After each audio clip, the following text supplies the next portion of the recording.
Jesus te ama, meu querido irmão, minha querida irmã. É uma alegria estar aqui mais uma vez para nós meditarmos sobre o Espírito Santo. Nós já lançamos 2 vídeos sobre o Espírito Santo de Deus. Estamos meditando sobre o Espírito Santo na Sagrada Escritura. E eu convido você a assistir esses 2 vídeos, porque a nossa compreensão necessita de que nós acompanhemos fielmente os vídeos. Que você também continue compartilhando com seus amigos, com seus familiares, tá bom? Compartilhe esse vídeo para que muitas pessoas possam também experimentar desse dom do ressuscitado, que é o Espírito Santo de Deus. Então nós estamos meditando o Espírito Santo nas Sagradas Escrituras, no Antigo Testamento. Esse é o nosso último vídeo do Espírito Santo no Antigo Testamento. Nós aprendemos no último vídeo, no segundo vídeo, que o Espírito Santo age de maneira particular e expressiva nos juízes, reis e profetas. E nós começamos a falar dos profetas no último vídeo, mas vamos continuar hoje aprofundando da ação do Espírito Santo na vida dos profetas. Como eu disse no primeiro vídeo, não há um chamamento claro do Espírito Santo na vida dos profetas. Não há esse chamamento claro. Não que o Espírito de Deus não agia deles. Nós cremos nisso, agia sim. Mas é a partir de Israel que a gente vai perceber, a partir de Ezequiel, que nós vamos perceber que o Espírito de Deus, o discurso profético, estava ligado à ação do Ruá Yahvé, do Espírito de Deus, do sopro de Deus. Era claro essa ação do Espírito Santo. Então, a partir de Ezequiel, que é um profeta do período em que o povo de Israel, o rei de Israel, Joaquim, foi levado para a Babilônia. Então, o povo estava em exílio na Babilônia. Então, Ezequiel, Deus suscita a figura de Ezequiel, o profetismo de Ezequiel, nesse momento crítico, em que a instituição de Israel, que era o rei, ele estava preso, essa instituição estava desfigurada, o povo se sentia abandonado. Então, Deus suscita Ezequiel. Então, ele é um profeta do período do exílio. Então, é a partir de Ezequiel, no período do exílio, no período do pós-exílio do povo de Israel, que a gente vai ver esse discurso profético ligado à ação do Espírito Santo. Ou seja, o Espírito de Yahvé sendo origem e testemunha do discurso profético. Antes do período do exílio, ou seja, o período pré-exílico, nós vamos perceber que os profetas não possuem um discurso que apela ao Espírito de Yahvé como origem desse discurso profético, exceto Isaías, Oséias e Miqueias. Então são 3 profetas que, sendo do período antes do exílio, falam do Espírito Santo, apelam para o Espírito Santo como origem e testemunha do seu discurso. Os outros profetas não. Então, eles não se apresentam como homens do Ruá Yahvé, ou seja, do Espírito de Deus, mas apenas como homens da palavra de Yahvé.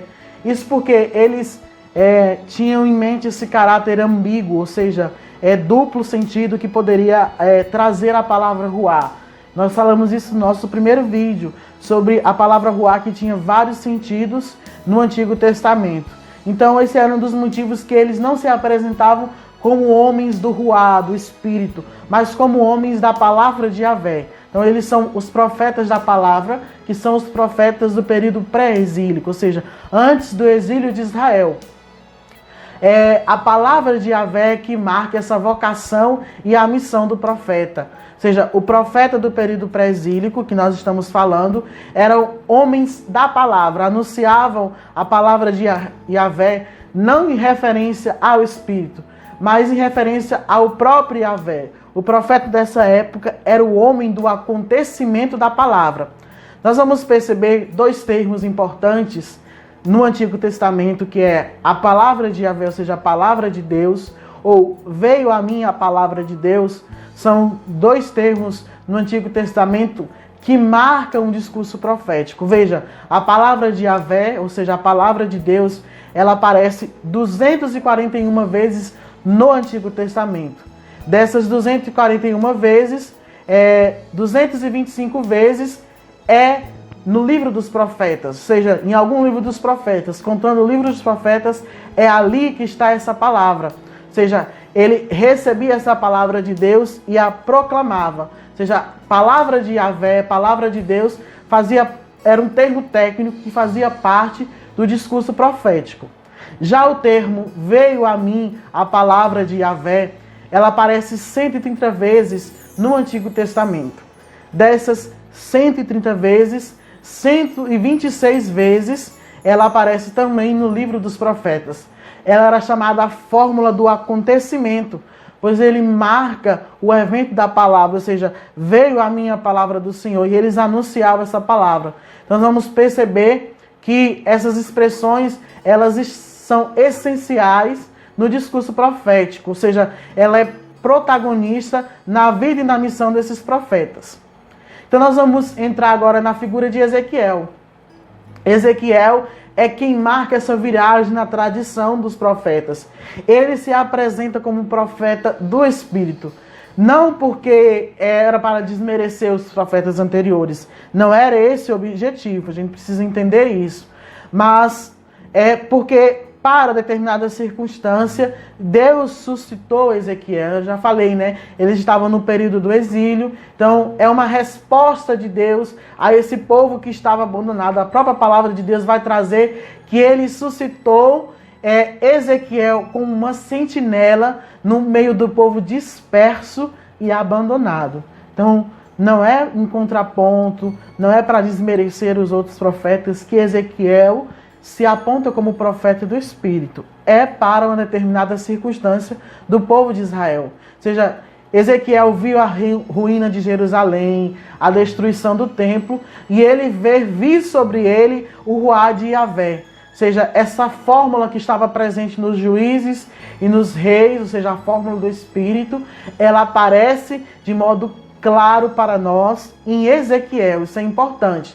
Nós vamos perceber que é notório no discurso profético de Ezequiel essa invocação ao Espírito de Deus, assim como os juízes e reis. Nós vamos pegar aqui em Ezequiel, no capítulo 3, nós vamos perceber aqui no versículo 2 que diz assim, ó: o Espírito ergueu-me enquanto eu ouvi um ruído, um ribombar tremendo atrás de mim. Ou seja, o Espírito ergueu-me. Veja, ele evoca o Espírito Santo no seu discurso. Em todo momento, no livro de Ezequiel, nós vamos perceber. É claro que é interessante notar que quando Ezequiel emprega o termo ruá, ele não está relacionado a nenhum artigo e nem a Yahvé Elohim, não é Espírito de Yahvé, ou ruá Yahvé. O termo não está assim no livro de Ezequiel, mas isso deixa muito claro que quando ele fala que o Espírito ergueu, e por exemplo, nessa palavra que nós acabamos de ler, que é o Espírito de Deus. Então, Ezequiel ele desenvolve essa forma nova de encarar a manifestação do ruá, ou seja, a manifestação do Espírito. Há um claro progresso da ação do Espírito Santo no povo de Israel com Ezequiel. Ou seja, é diferente a maneira com que Ezequiel se relaciona com o Espírito de Deus, da forma como os juízes e os reis relacionavam. É importante isso, entendeu? Para nós compreendermos essa ação do Espírito Santo, ela vai crescendo, ela vai aumentando na vida do povo de Israel. Ou seja, a vocação e missão de Ezequiel, como dos profetas do exílio e pós-exílio, são impulsionadas pelo Espírito de Yahvé. Ou seja, a missão de Ezequiel é impulsionada pelo Espírito de Yahvé. O Espírito que vai trazer, por exemplo, esse termo, entrou nele o Espírito de Yahvé, ou melhor colocando, entrou nele o Espírito, porque, como eu já disse, não há essa determinação de quem é o Espírito, mas se compreende claramente que é o Espírito de Deus. Ou seja, entrou nele, levantou, tomou, transportou. São palavras muito comuns no discurso de Ezequiel. Essa ação do Espírito Santo faz isso no discurso profético de Ezequiel. É claro que isso não faz de Ezequiel um homem separado do povo. Não há aquela realidade de que, tipo, o Espírito de Deus entrou nele e o arrebatou. Não há isso. A gente precisa entender muito claramente. Ezequiel está ali no meio do seu povo, ele coloca-se no meio do povo, ele sofre os insultos como os outros profetas, ele é julgado como os outros profetas. Ele está ali, mas o Espírito Santo de Deus justamente agindo na vida dele. Isso é muito importante para nós entendermos. E é claro que Ezequiel, ele manifesta essa novidade da ação do Espírito de Deus na vida do povo de Israel. E é claro que isso prefigura a revelação do Espírito Santo para o Novo Testamento, para nós na atualidade. Ou seja, o Espírito Santo não é apenas um dom de uma figura importante, de um rei, de um juiz, por exemplo, empregando os termos do Antigo Testamento, mas é um dom para todos nós. É interessante que o termo Ruá, ele aparece 52 vezes no livro de Ezequiel. Mas essas 52 vezes, o termo Ruá, ele apresenta 3 campos de significação. Ou seja, os significados eles são distintos. Uma hora o Ruá aparece como vento, como uma manifestação de Deus ou como um julgamento. Ora o Ruá aparece como uma visão, como uma escuta, como um anúncio. Veja, o Espírito Santo me transportou, o Espírito Santo entrou em mim. São termos assim presentes no discurso de Ezequiel. E também o Espírito Santo ele é apresentado para vivificar e renovar o interior de cada homem. Ou seja, o discurso profético de Ezequiel traz isso. O Espírito Santo vem sobre a humanidade para renovar o interior, para vivificar esse interior. Veja, a profecia dos ossos ressequidos, eu cito aqui mais uma vez, é um exemplo disso. O Espírito Santo que vem dar vida, que faz no homem uma nova criação, uma nova criatura. Isso é muito importante. O homem, no livro de Ezequiel, ele é totalmente dependente do Espírito de Deus, do Ruá. Porque é o próprio Deus quem faz o homem viver pelo seu Ruá. Mais uma vez, essa profecia dos ossos ressequidos é importante para a nossa compreensão. O Espírito imove, é ele que move, que impele o discurso profético de Ezequiel. Ou seja, é interessante que a gente perceber no livro de Ezequiel, lá em Ezequiel 8, que diz assim, né, que o Espírito estendeu-me uma espécie de mão e agarrou-me. Aqui o Espírito de Deus está associado à mão de Yahvé. Isso é muito importante para o povo de Israel. Esse termo, a mão de Yahvé, nos conduzia, a mão de Yahvé estava sobre ele. Então, é justamente aqui em Ezequiel, esse termo, a mão de Yahvé, é associado à pessoa do Espírito Santo. É importante para nós compreendermos. O Espírito de Deus, ele vivifica e age no povo de Israel. Ou seja, ele age no povo de Israel, nesse período de sofrimento, do exílio, como uma força que une e que regenera o povo de Israel, que renova o homem. Isso é importante para nós compreendermos. Ezequiel traz uma índole renovadora, ou seja, é diferente de outras maneiras, como o Espírito de Deus agiu na história do povo de Israel. Ezequiel ele traz essa novidade, isso é importante para nós. Ou seja, o Espírito Santo ele passa a agir de forma permanente no povo de Israel e não apenas mais a uma determinada figura, mas a todo o povo, a toda a comunidade. Ou seja, é o desejo ali de Ezequiel, o desejo de Deus, quando ele fala, eu derramarei o meu Espírito sobre toda a criatura. Isso é uma profecia de Ezequiel. Ou seja, ali o Espírito passa a agir em todo o povo. Ou seja, a vivificar, a trazer ao povo vida nova, regenerar, trazer uma vida nova no Espírito de Deus. Isso é muito importante. Nós vamos, a partir de Ezequiel, entender justamente isso, essa extensão do Espírito Santo a toda a comunidade de Israel. O Espírito Santo passa agora a animar aquele povo, a agir em todo o povo de Israel e, é claro, associar a espera do Messias. O Espírito Santo, a partir do período do exílio, vai trazer muito essa questão do Espírito de Deus que vai suscitar o Messias, que vai agir no Messias, que nós vamos aprender e saber que é o próprio Jesus Cristo. Ele é o prometido para a nossa salvação.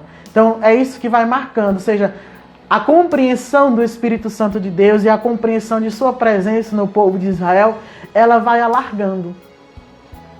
Ela vai crescendo progressivamente.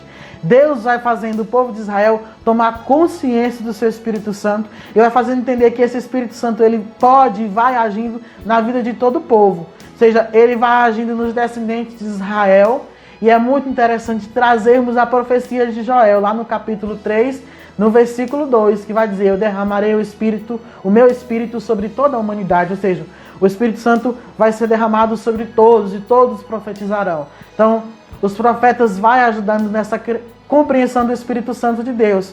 E é esse próprio Espírito Santo que vai agir no descendente de Davi, que é o próprio Jesus, para anunciar a boa nova, para trazer um novo tempo para o povo de Israel. Então, o nosso coração também precisa crescer nessa compreensão do Espírito Santo. Como o povo de Israel, nós vamos percebendo lá deles juízes, é progressivo. Ou seja, vai começando ali agindo de maneira transitória na vida dos juízes. Depois, na vida dos reis, age de forma permanente.